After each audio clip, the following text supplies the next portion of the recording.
Partnered by Times Influence. Hello and welcome to BASF presents Future Perfect 3.0 in association with Times Now and ET Now. I'm Parumita Chatterjee. Now we're going to be focusing next on clean and green technologies and how they're disrupting industries across the board, particularly the auto sector. And that's where e-mobility comes in, and India wants to be a key player. Here's how.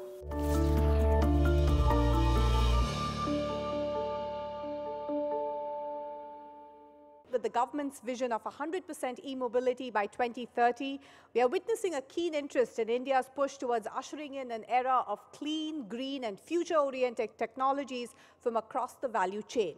Now, the auto sector is also feeling the effects of this global disruption. So how prepared are all the stakeholders? So let's welcome onto the stage His Excellency Sergio Aricip Barrientos, who's the Honorable Ambassador to India from Bolivia. Mr. Jeffrey Jacob, partner with Roland Berger in India. His focus areas are automotive and IPS. Dr. Yashodhan Gokhale, who is responsible for business development at Octillion Power Systems. Mr. Brio Boisdequin, who has been leading global marketing for battery materials for BASF before moving to India in his role as Vice President, South Asia Automotive Businesses Strategy and New Business Development, BASF. And finally, Mr. Aditya Ramji, who is from Mahindra & Mahindra. He's an economist with a specialization in energy and development economics.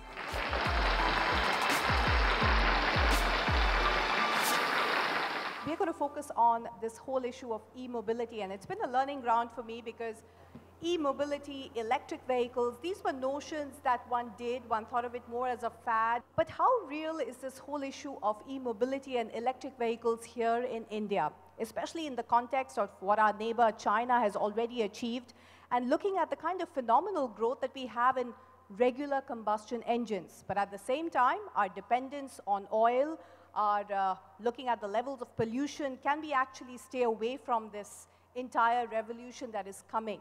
So let's start off with where we are placed today. And let me start off with the gentleman. And he's representing Mahindra & Mahindra, the only company in India that actually produces a fully loaded e-vehicle, electric vehicle at this point in time. Is Mahindra as a company, how big do you see this landscape as far as electric vehicles are concerned? How ready is the ecosystem for it? Thank you. I think we saw this before the minister said, before India kind of pushed the policy on it. I mean, we've been in this space for over a decade now. And I think, so at some level, we were committed to the idea that this is the future of mobility in a lot of ways. And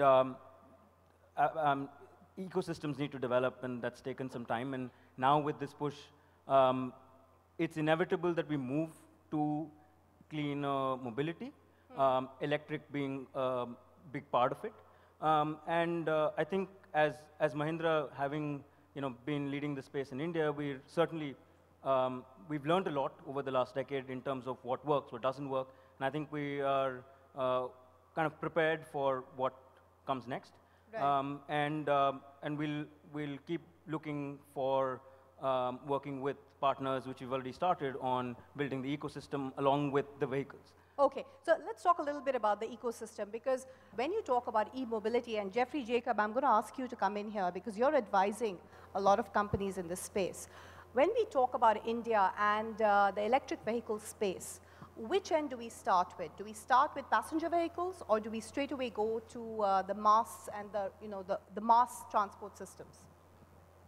When you look at primarily popularizing electric vehicles, you need to look at two things. One is the total cost of ownership, and the second thing is what government push would be there. Now, to look at the total cost of ownership for passenger private vehicles, it's a little bit of a hard case today.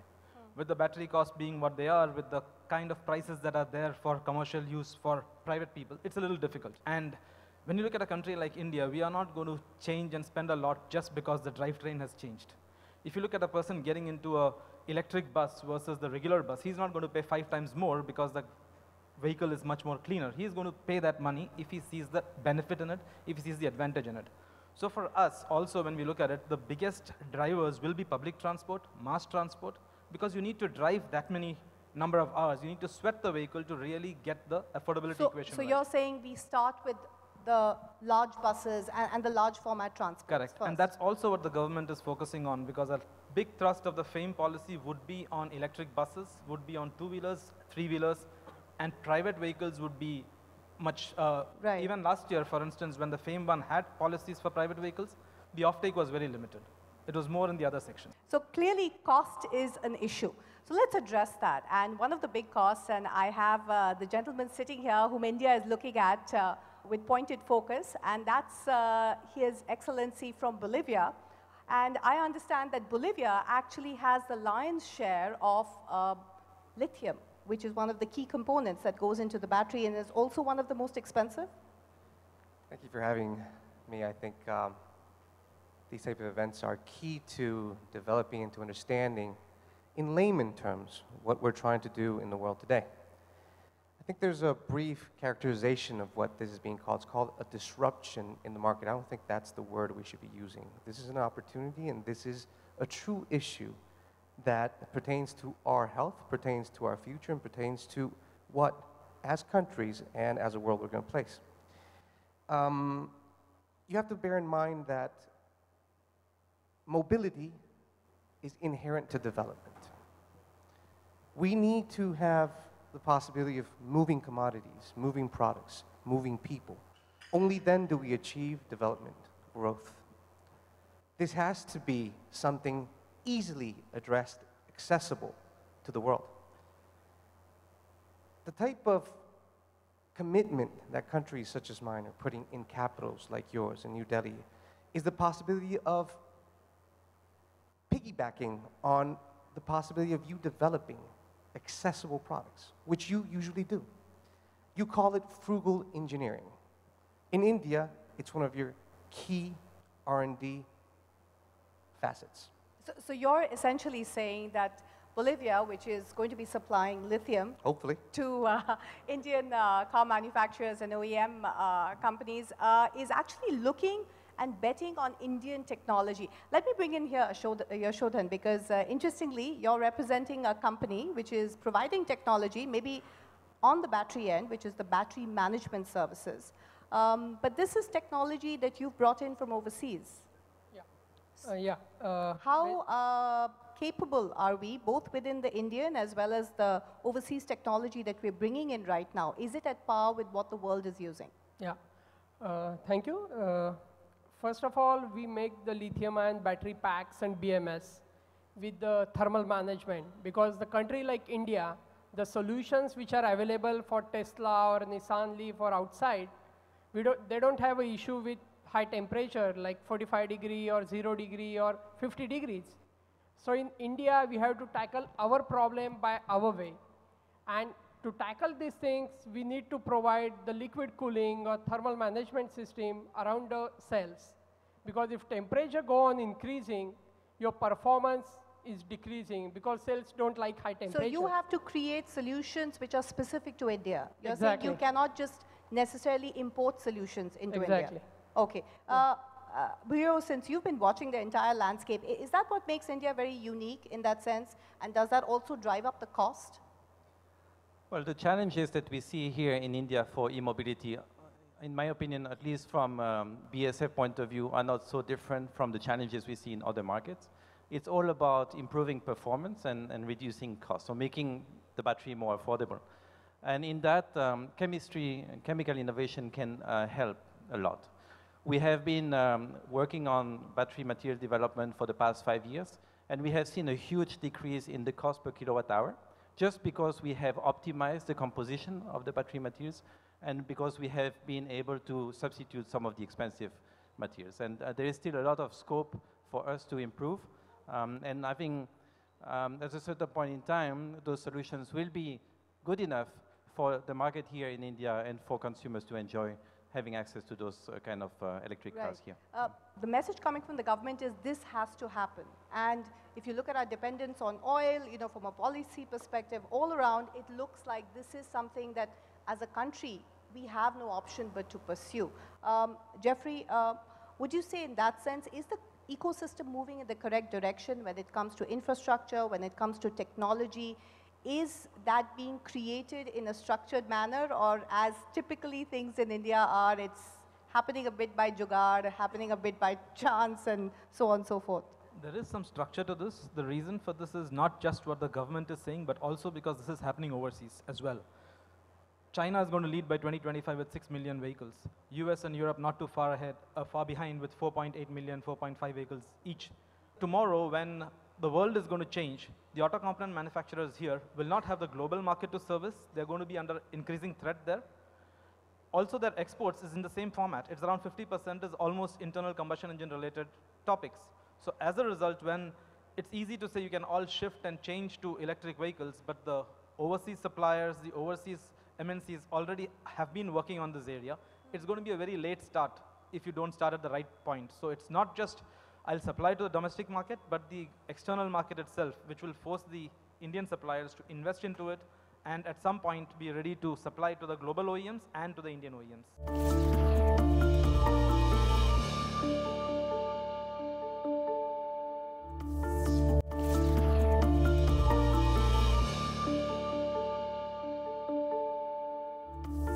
The typical solution for our governments when they want to push down something is to give subsidies. We've seen it in the oil and gas space. We've seen what it's doing to our public sector companies. Are subsidies the solution, Brio? I think it's part of the solution, but we need a very comprehensive approach to this to make it sustainable. And I'm looking at what China has done, for example, or some other European countries, or California in the US. There is a carrot and a stick approach. Right? So there must be some subsidies to give incentive to people to buy electric cars or for companies to invest in R&D. But at the same time, there must be regulation, there must be infrastructure development, there must be a lot more than just subsidies. What about you as an economist and at the same time from M&M? I know economists hate subsidies, but as a car manufacturer, do you think you need more aggressive subsidies to make those initial inroads? Okay. So I'm going to take a different point of view to this. As an economist, I'm not anti-subsidies to an extent. And let me put it this way, that I think any new sector or disruption, and disruption not in a negative way, but a positive disruption that we're seeing, requires some support till you achieve a certain critical mass, after which you can let go, and then the market takes over. And we've got numerous examples in India also. I mean, different sectors have seen that. So what's that critical mass? Yes, so coming to that is, unfortunately, I mean, now you've seen Norway, which is kind of reneged on its tax rebate that they've been offering to their e-vehicle purchasers. China is, I think, mulling also kind of reducing that. Is that the inflection point of what they have achieved? Maybe not for India. So I think for us, yes, we have a lot to learn from what they've done, but I think we need to huddle on ourselves and think about what is that inflection point based on how we see transport or mobility actually panning out in India for the consumer. Right? But let's face it, India never looks at things. It's all very piecemeal. State governments will have their own policy. Central government will have their own policy. You and I will have our own policy. And in all of that, somewhere we'll find 2030 has come. And what will happen then, Yashodhan? Yeah, very important point is that what China has provided initially to promote electric vehicles in big cities in China, petrol two-wheeler bikes are not allowed. It's compulsory to have a two-wheeler electric. Similar type of approach, not compulsory, but get tax benefit to promote the things under Make in India, otherwise it's no use, to help the local domestic players. So you're saying like the Ether bicycle, the motorbike that we just saw, yeah, which currently comes at about 1.5 lakhs? 1.25 lakhs. Okay, 1.25 lakhs. You're saying the government should come in and give it, say, 50,000 rupees off. But the thing is that we have to tackle our point of view. I'm a layman and I'm looking, I buy the Activa or Jupiter. I take Jupiter because gas cylinder fit in Jupiter. It costs 65,000 rupees. I don't need the nice apps. It is good to have a high-end product, but I need to solve my problems by my way. So basically you're saying OEMs are spending a lot of fancy money on the looks, making the car look beautiful, raising the cost of prices for you and me. Hence, I'm not going to buy that e-vehicle because I don't need it. I just want a car which runs on electricity, which is clean and green. Yeah. Jeffrey, is it as simple as that? In fact, I would say it's the other way around. Because the car is anyway so expensive. I love an argument. Yes, go on. Because the car is anyway so expensive because of the battery and everything, now I need to make it a value proposition. So I need to put in all the gimmicky stuff. I need to put in a lot of material which will make it look good. The Aether, for instance, has a lot of other features which are not there in a traditional bike, because you're not going to pay 125 over 50 just because it's an electric bike. It has to look better. The Tesla is an electric vehicle, true, but everybody goes wow over the Tesla looks, about the features it has. But how many can afford it? True. So this will always remain at that segment till the time your battery costs come down. Battery costs are expected to drop down by around 35% by 2025, 2030. That's the latest consensus. Once these happen, you will probably have then scale manufacturing advantages. Right. Also in terms of the government subsidies to the consumer is one part of it. But there's also a manufacturing side subsidy. You help people set up these faster. You enable them with better clearances, providing priority allotment and land, water. So all these kind of things will also help manufacturers set this up, tax rebates towards these electric vehicle manufacturers. So there's both supply side incentives Subsidies, as well as okay. demand side incentives. Okay. Let's talk a little bit about infrastructure. So we've spoken about subsidies, about the cars that exist.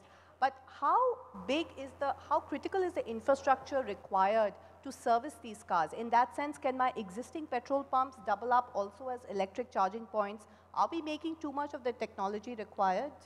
Can I add just point, like when we are talking about the electric mobility, if you ask me, the first way to go electric mobility with the public transport, buses are concerned. And buses, they go into a depot, stay for 7-8 hours, have the charge, get ready. In the morning, they will start the shift. Passenger cars, two-wheeler, three-wheeler come later. Okay. First, public transport in India plays a very important role when it goes to electric mobility is concerned. So you're saying start with public transport? Yeah. Just to take that also, a public transport normally has a place to rest. It has a depot. If you look at Bombay, less than 10% of cars actually have parking. So it's very good to force societies to actually have charging points, but most of the cars are parked outside on the streets. So then what do? You can have office parking, you'll give it out again for a few electric vehicles. Most of them park on the street in a pay and park.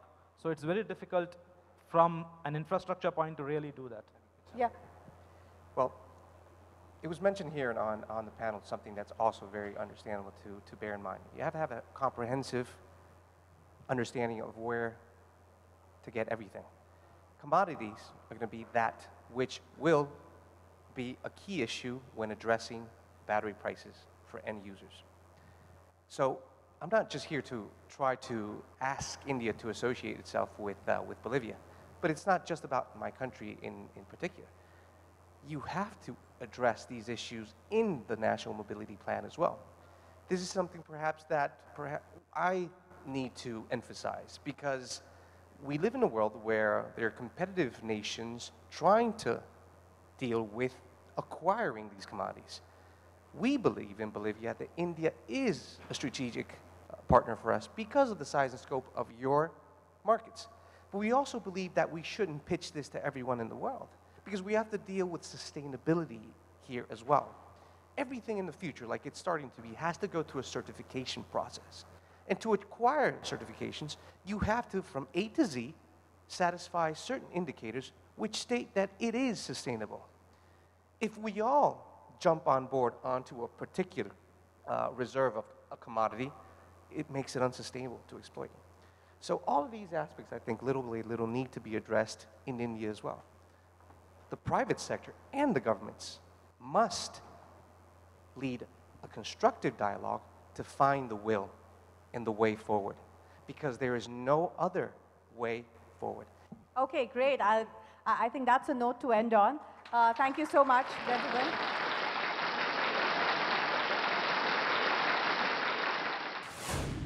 BASF has a tremendous interest in this because we believe that with our innovations and our ability to innovate in chemistry, we can actually make the batteries for the e-mobility much better. We can make them last much longer. We can make, enable the cost to come down, and thereby we can contribute to e-mobility actually becoming a way of sustainable mobility in cities and across the world. With government, key policyholders and stakeholders working together, we hope the mission of achieving widespread e-mobility by 2030 indeed becomes a reality.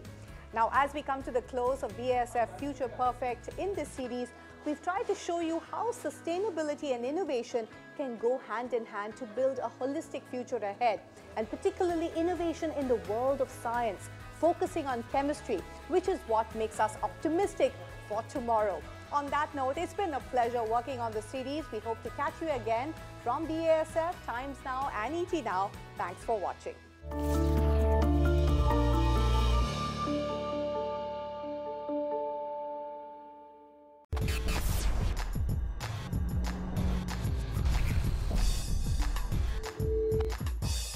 Partnered by Times Influence.